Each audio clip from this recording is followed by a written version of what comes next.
As a species, the human race has learned an awful lot over the hundreds of thousands of years that it's existed. In fact, it might even have forgotten some of the things that it used to know. There are many examples of stunning ancient technological achievements all over the world, and in some cases, we can't even begin to explain how our ancestors accomplished them. Let's take a closer look at a few now. Asuka in Japan is where we start our journey, with these huge megalithic stone structures, which have stood in place for centuries. They were clearly carved and arranged in their current form for a specific purpose, but nobody knows what that purpose is. Most impressive of all of them is Sakafune Ishi, which is covered in complicated tracks and engravings.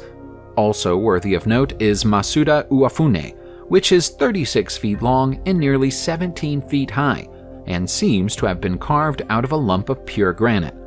The granite is so thick that even modern technology would struggle to scratch the surface. So how was it carved and shaped 2,500 years ago? Locals believe that it was the work of the gods, and are so wary of them that they won't even touch them. Even more mysterious is the Ishi no Hoden, which is attached to a boulder around 100 miles from the rest of the structures. Weighing around 600 tons and standing 25 feet high, it looks like it was abandoned before it was finished, but it's been precisely cut down on one side to give it its strange appearance.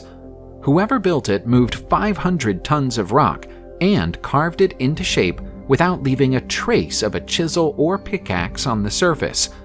Could it have been the work of an ancient, advanced civilization? Kedareshwara Temple is a Hoysala-era structure in the historically significant town of Halebidu in Karnataka's Hassan district in India.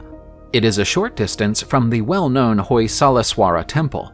The temple was built by Hoysala king Veera Ballala II and his queen Ketaladeva between 1173 and 1220. The principal deity worshipped here is Ishwara, another name for the Hindu god Shiva. The Archaeological Survey of India has designated the temple as a national monument. The temple is classified as a Trikuta, or three-shrined construction. Only the central shrine has a tower in Trikutas, whereas the lateral shrines are virtually buried behind the massive outer walls and appear to be a part of the hall itself. Despite being a Shaiva temple, it is well known for its friezes and panel relief, which depict scenes from both Shaiva and Vaishnava mythology. Individual vestibules called Sukhanasi connect the three sanctums to a staggered square center hall. The base of the temple wall surrounds the common hall, and the two lateral shrines are made up of moldings with relief friezes depicting animals and tales from Hindu mythology. The entire construction is almost impossibly elaborate, and yet here it is as a lasting testament to its 12th century builders. The Xiangta Mountain is one of Xiangti's prominent mountains, located 8 miles southwest of the world-famous Xiangti Mountain Resort in Hebei Province. It is Xiangta City's largest natural sightseeing area, with a total size of 3,000 hectares. The Luan River flows from the foothill to the east. The mountains are covered in trees and flowers, and the bottom of the mountain is home to stone horses, stone seats, and stone caves. The magnificent hills, rugged rocks, graceful forests, rushing streams, and beautiful animals make the place so appealing that Emperor Kangxi, Qianlong, and Jia Qing of the Qing dynasty, as well as other important imperial officials, visited the mountain on numerous occasions and left numerous cultural relics. It's no surprise that the mountain is referenced in countless classical Chinese texts and works of art. You might have noticed that we keep referring to Xiangta Mountain as a singular mountain, even though it looks like two mountains standing side by side. That's an optical illusion. There might be two matching pagodas at the top of each part of the mountain, but the columns of rock are joined together to form one natural feature, rather than two. The stone doors of Hampi are a magnificent pair of monolithic doors that previously served as one of the royal enclosure's entrances. The impressive stone doors, which are located on the Mahanavami Diba platform in the royal enclosure, are said to have been part of the formidable fortifications of the enclosed area during the time of the Vijayanagara Empire. The stone doors are one of the most visible relics of the Vijayanagara period among the Hampi ruins. Despite the fact that the massive doors are no longer connected to any building and are no longer functioning in any way, they continue to pique tourists' interest. People travel to Karnataka for miles around just to catch a glimpse of the doors, which they view as a physical link to the region's glorious past. The stone doors of Hampi are a long way from being the most famous ancient stone ruins in India, and might not even make the top 10 on a lot of people's lists. But they're one of the country's hidden gems when it comes to India's many archaeological treasures. The ancient Egyptians appeared to be so much more advanced than the civilizations around them that historians have often wondered if they had access to forms of technology that nobody else had, technology that's now been forgotten. Ancient Egyptian stonework is especially problematic from a historical point of view, because so much of it is made from granite, basalt, diorite, and quartzite, materials that would be difficult to cut even if we assume that iron tools were used to cut them.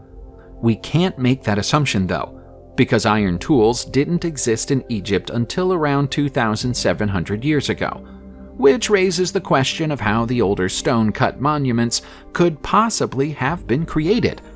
Prior to the arrival of iron tools, Egyptian workers would have worked with tools made from bronze, and bronze isn't firm enough to cut stone like this. There's no way that the unfinished obelisk in Aswan, which weighs 1,000 tons, could have been cut with bronze tools, for example, and nor could the infamous granite boxes at the Serapeum of Saqqara. The only sensible conclusion we can reach is that the Egyptians developed an alternative method for cutting stone, using a different form of technology. But scientists are reluctant to make that conclusion because they find it too hard to explain. Sometimes archaeologists can find themselves totally stumped by something as simple as a tomb. As a case in point, here's a brick and stone tomb that was found in China's Yanqiu County in Shaanxi Province in June 2019. Analysis of the tomb has suggested that it was made at some point between the Song and Jin dynasties, which is quite a wide range of dates, starting in the year 960 and ending in the year 1234. It's unusual that the experts can't get any closer than that with the date, because there are plenty of grave goods in the tomb to help them. The experts have recovered porcelain bowls, pots and crockery, and of course, human remains. Based on the style of the design, which looks like a room in someone's elaborate home, it's probably a tomb that was designed for a married couple, or perhaps even a whole family. That begs the question of why only one body was found in the tomb, even though it shows no signs of ever having been robbed, flooded, or otherwise damaged. Sometimes it's like our ancient ancestors decided to play tricks on modern archaeologists. When scientific evidence or explanation isn't available, wild speculation steps in. In the case of the strange statues that can be found in Indonesia's Bada Valley, that speculation has led to supernatural explanations.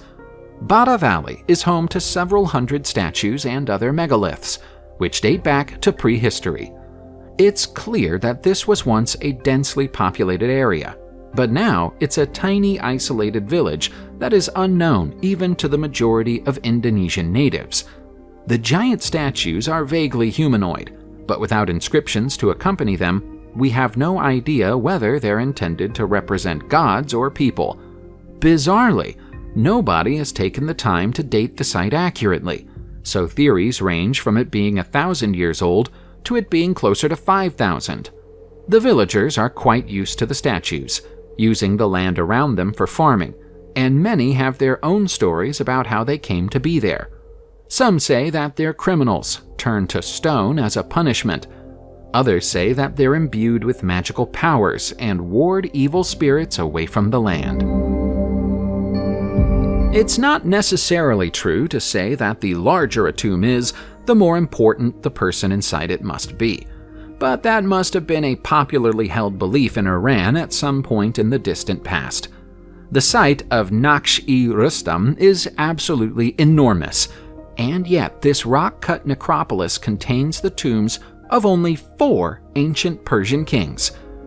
Nakhshi Rustam is a relic of the Achaemenid Empire, which was at its peak between 2,500 and 2,300 years ago before succumbing to the armies of Alexander the Great. The oddest common feature of these tombs is that they're all positioned a long way up the rock face from the base of the hills, and each features what appear to be Christian-style crosses. They can't be Christian crosses because the Christian religion didn't even exist when the tombs were created, and so their symbolic meaning remains unexplained. We know for sure that one of the kings buried here was Darius I. The identities of the remaining 3 kings have been speculated and debated among historians, but there isn't enough evidence at the site to identify them.